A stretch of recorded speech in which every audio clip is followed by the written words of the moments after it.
Morning fellas, Ben back again. This would be an RCB radial master cylinder. Going on, Ben, the 411. I had made some modifications to this master cylinder, which was a piston kit from another model, don't really remember. Tried something from Amazon, it worked, it was brilliant. Still is. Throw in an aftermarket steel braided hose line, running some real good oil in it. Don't want to call it oil, but then a dot for brake fluid from liquid moly, and then made changes to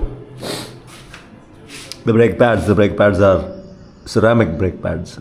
I have experience with sintered, semi-sintered, and now ceramic. I find ceramics are the best for this machine, this braking system. So with all this, and the best part is this fella. This fella is a shoddy brake lever. A lot more leverage. If you guys can see how close this is to the grip, and the kind of leverage you can generate with just two fingers instead of reaching out and then grabbing, you can just. It's fantastic, fellas. I can't stress enough on this. This is one amazing transformation mod that you can do to your braking system. But even with all of this, the machine fell short of braking performance. The machine accelerates really fast now on dirt, and I need to have that intuitive braking. This is really good, but my braking skills, my riding skills are improving, and I am in need of better braking skills. So better braking components. So got myself an RCB radial master cylinder. This is going to go on. Difference between radial is this. The pump is this way. Perpendicular to the force being generated, parallel to the force being generated. If I'm generating force like this, the pump acts like this, the same axis. Whereas on an axial master cylinder, you generate force this way, but the pump goes that way. The force is being transferred in that angle, a different axis, and that is where your losses happen. So with this, the force that you generate here is directly proportionate to the force that is being pushed into the hose line, whereas here there's a little bit of a losses. Or so I understand as a theory, but we'll put this to the test. Everybody is raving about this, the kind of transformation that this does to the braking system. So got myself this, pretty expensive. This comes with banjo bolt attached to a circuit, and then we have the reservoir plastic, real good quality plastic, very high quality plastic. So no complaints there. Even if the bike tips over, I don't think this is going to crack and break. So don't have any problems with that. Then we have a banjo bolt with two copper washers, crush washers. That's about it. Simple, straightforward kit. Slightly longer brake lever, but if you were to look at the angle at which the brake lever is designed, that and this are pretty similar. So I'll hopefully be able to grab without really reaching out too much with my fingers. And also the best part is this is adjustable, so you can get the lever close to you and away from you. That would be the adjusting screw, which moves the lever forward and backward. So yeah, that should be it. Plenty of videos online on how to install this, so you guys can look that up. Let me fix this on the motorcycle and then get back to you, fellas. So there you go, bleeding done, everything set up, works really well. One more time, there are plenty of fellas who have already installed this on their motorcycles. You guys can look it up and refer to those videos to install, but otherwise it's a piece of cake. Brake bleeding, for fellas who don't know, there's a much more easier way to do it. There you go, using a syringe. Crank the nut open, pull, bleed this way. Take as much of the air as you can. Keep topping up this I've made a video on this already. Keep topping it up on the top. Keep a watch on the top. Don't let this hit the bottom. Before that, fill it up with liquid, that is fluid, and then keep pulling it out of the syringe. Made a mess, but I couldn't help it. Not in the mood to do a clean job today. So yeah, that was that. A couple of runs of doing it. Not a couple, I would say 5-6 times of doing it, and that should be it. Be careful with the brake fluid. See to it that doesn't touch your paint work.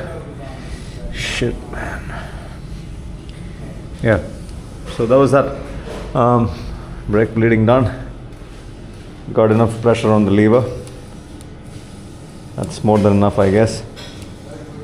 And then nice and clean new fluid. The brake fluid that I've used is a liquid moly .4. I used a .5.1 the last time, but didn't get it, so swapped to a .4. 2-3 times of flushing it with .4.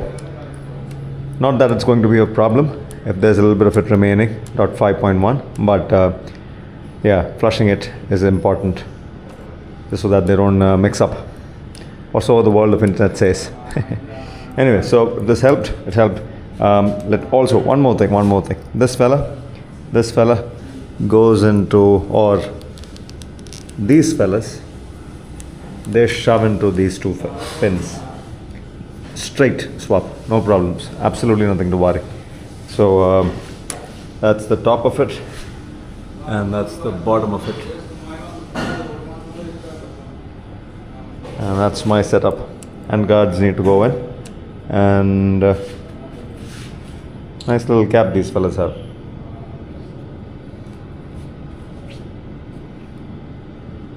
This on. Screw the cap on. RCB. Yep, that should be it.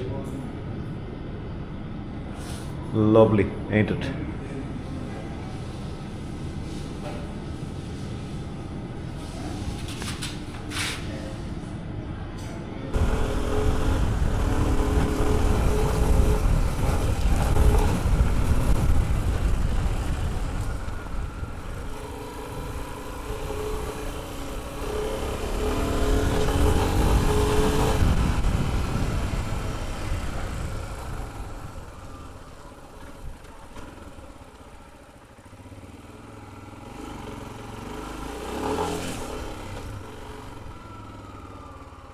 Okay, fellas, time for some feedback.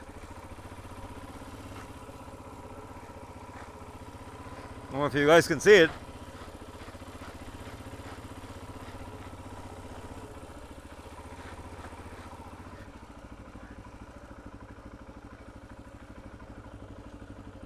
There's still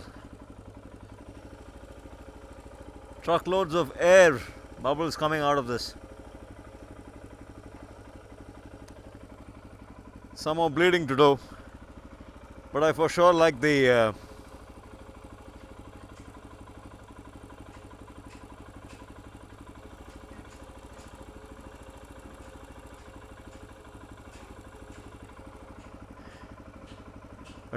feedback and the feel.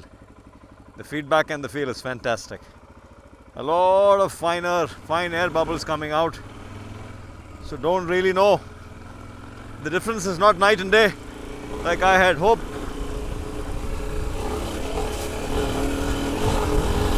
This thing is a rocket.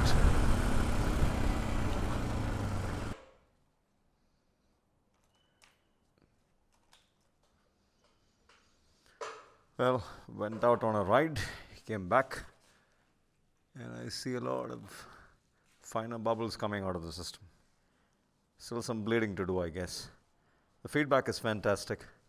This lever just feels out of this world. So this was the aftermarket shorty lever that I got for myself. Fantastic. Did the job really, really well. So I don't really want to complain, but if you see this edge is tapered or kind of, rounded off, just so that, you have better, more comfortable grip every time you try and squeeze the brakes. And so is the bottom. So both the edges are tapered off or rounded off.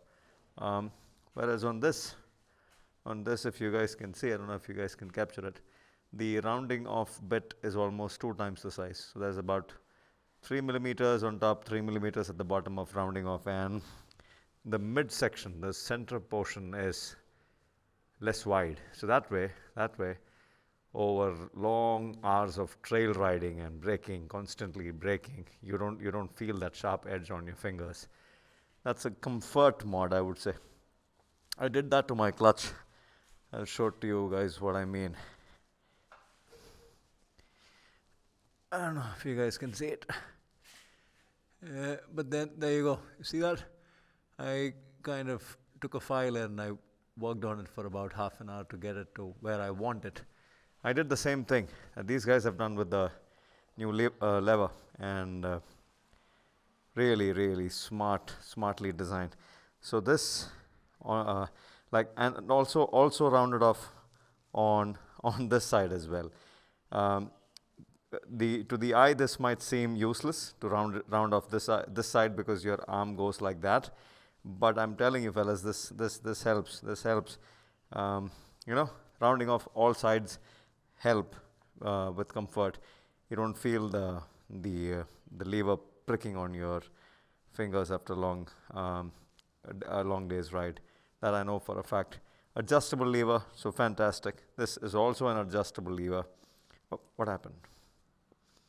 I think I locked it in place by tightening the screw, but this is an adjustable lever, a foldable lever, just in case this were to have contact with the ground and the hand guards were to not save it. This lever will still find its way up like that. Nothing to worry about. This won't break on me. I still have some bleeding to do before I give you my final verdict, but this for sure is an upgrade over anything axial, anything that has some braking force loss.